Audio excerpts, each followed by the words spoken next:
Вот. И Бакалинский район, значит, структура этого справочника такова, что вот у нас первая глава, на которую бы я вот хотел заострить внимание, она называется «Этнические процессы и социальные отношения в Башкирии 16-20 веков». В общем, это очень такая важная статья, она в методологическом плане и в научном. Я думаю, что хорошо написано. Здесь дается, в общем-то, краткое известие о башкирах, когда они, значит, упоминались, в каких источниках и так далее. Рассматривается вопрос вотчинного права, наверное, для всех. Это вопрос, скажем, вот краеведы пишут, вот, значит, вотчинное право. Многие, в общем-то, и не понимают, что это такое. И даже вот такие, в общем-то, ляпы, значит, сословия там, значит, вотчинник, да, там пишут, вот во многих, не только даже краеведы, а ученые. В общем-то, мы здесь показываем, что вотчинничество – это не сословие, это, в общем-то, это форма земельной собственности, вотчинничества, и причем она была двух видов. Были вотчины, так скажем, государственные, которые давались во владение, а вот у башкиров владели, значит, вотчинами как, в общем-то, частновладельческими землями. Это была как бы их частная земля, они могли продавать, допустим, в отличие от вотчин государственных, которые не могли продаваться, и государство, в общем-то, давало и могло и забрать. Вот. И поэтому здесь все эти вопросы рассматриваются. Здесь также рассматриваются, значит, вопросы, вот опять же, значит, пишут много башкирское сословие, да, что это такое башкирское сословие. Вот. Мы здесь показываем, что здесь имелось в виду, значит, то башкирское военное служилое сословие, которое возникло только в конце, можно даже сказать, в начале XIX века. Вот. Это было связано в связи с переводом башкир в служилое состояние и введением в Башкирии кантонной системы управления. В общем-то, до этого периода, в общем-то, говорить о каком-то башкирском сословии, ну, наверное, значит, было бы неправильно. Поэтому здесь тоже как бы нужно корректно использовать это определение башкирской сословия. Здесь в этой справочнике все это подробно рассматривается. Вопрос башкирского сословия.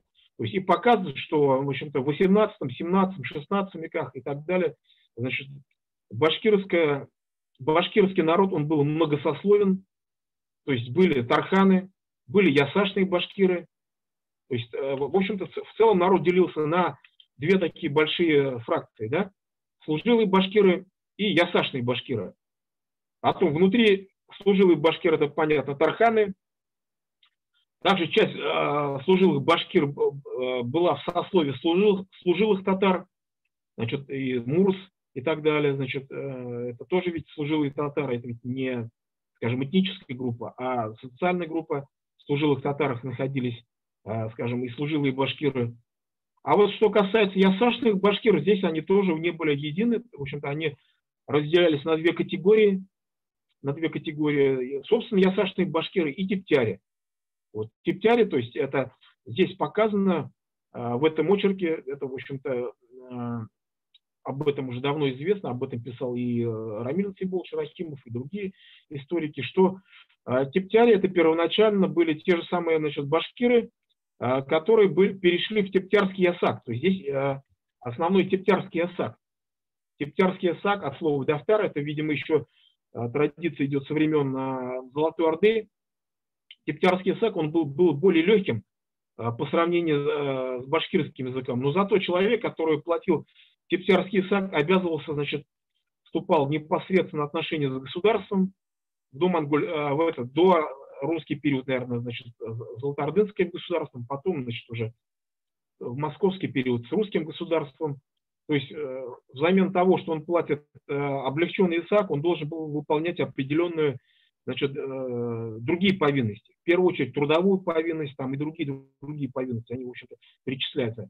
Таким образом, до где-то 30-х, 40-х годов 18 века все тептяри, они были исключительно башкирами этническими. И вот в этом справочнике мы приводим вот эти документы, где сами, значит, вот эти типтяри пишут, вот мы, государь, типтяри, но мы природные башкирцы и так далее, и так далее. Значит, вот само вот это понятие природный башкирец у людей, то есть раньше как бы не было понятия вернее, о, скажем, национальности. Вот как мы его сейчас понимаем, было представление, это не значит, что у них не было этническое никакое, значит, самоопределение. Оно было, это вот мы даже, как вот интересно, писали, когда вот русские люди в своих летописях, в своих, значит, древних актах, мы рода русского, например, да, при том, что в других, в позднейших документах, в ревизиях они указывались только как православные.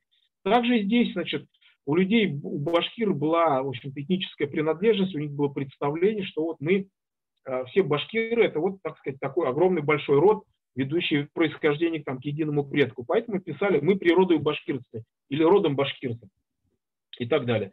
При этом они могли состоять в различных сословиях, как я уже говорил.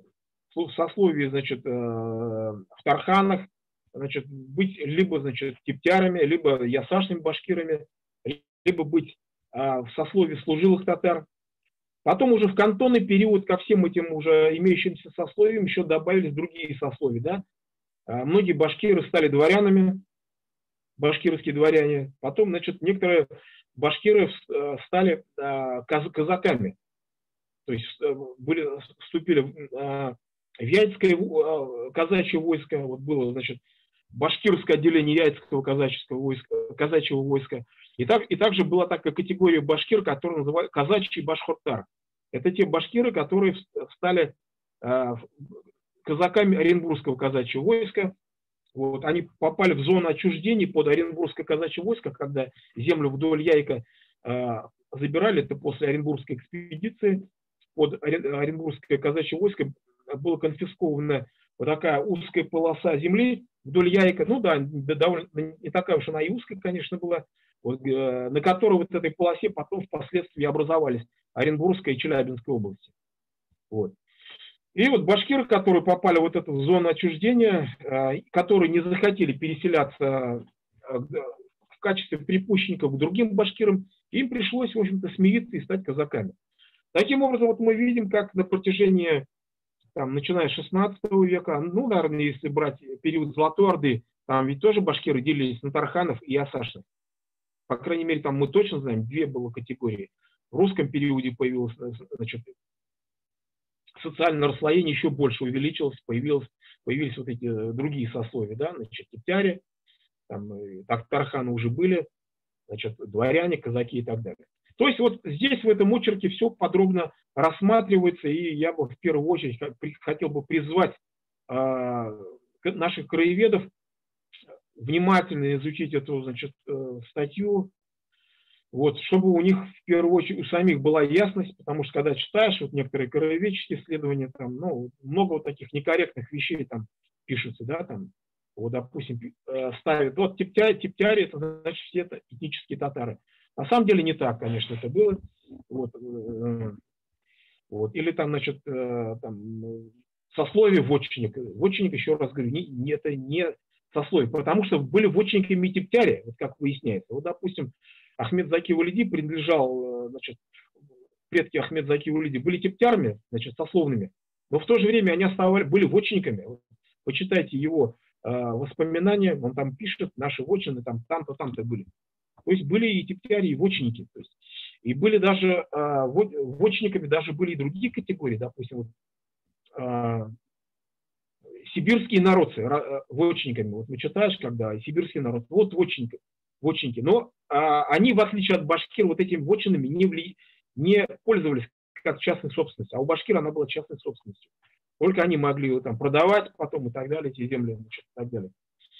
То есть вот эти все вопросы надо рассматривать, и здесь они описаны. Значит, башкиры, значит, вот, и типтяри в кантонный, и в послекантонный период здесь рассматривается. Ну и потом дается, в общем-то, краткий экскурс о том, что такое типтяри, что такое, значит, рассматривается происхождение, значит, казанских татар и мишарей. То есть, ну, очень так коротко, без, не так подробно, как вот здесь рассмотрены, скажем, социальную структуру башкирского общества. Далее, значит, здесь, если вот в брошюре, которая до этого говорилось, там, башкиры, там, допустим, Бакалинского района, там, дается как бы общая статистика, сколько там в том или ином районе было, значит, вот, представителей там тех или иных национальностей, то здесь мы уже, то есть в таком обезличенном виде общей статистики, то здесь в нашем справочнике мы даем, так сказать, уже, скажем, в лицах, да, что есть, или, так скажем, с именами. Вот у нас приводятся материалы ревизии 1859 года по, значит, башкирским селениям Бакалинского района. Затем даются переписи 1900 года, земская перепись 900 года, потом перепись уже всероссийская общая 1917 года, 20 года и 26 годов. Вот здесь тоже можно познакомиться, но, наверное, там одно из таких самых ценных таких разделов, я считаю, что это, значит, метрики. Мы с Плошняком дали вот по, ну, по-моему, по большинству селений Бакалинского района метрические книги Оренбургского Магометанского духовного собрания. Вот. Чем ценны эти метрики? То есть, в отличие, допустим, от переписи, ведь перепись это что? Это правительственное мероприятие.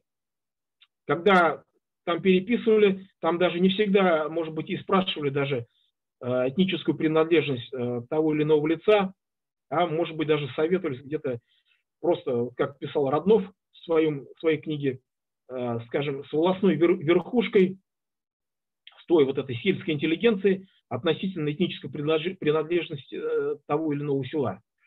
А вот метрики, здесь, значит, мы можем говорить, что вот этот приходской имам, который приходил к прихожанину своему по поводу там, рождения ребенка там, или смерти кого-то, значит, здесь уже можно сказать, что приходской имам гарантированно контактировал вот с этим прихожанином, и, значит, прихожанин ему сам высказывал вот свою там этническую принадлежность. Поэтому мы сталкиваемся с парадоксом, да, допустим, по переписи 17 года то или иное селение или тот иной человек в переписи называет себя, допустим, тептяром, а смотрим в метрике, а он говорит, я башкир, например, да, там, или новобашкир.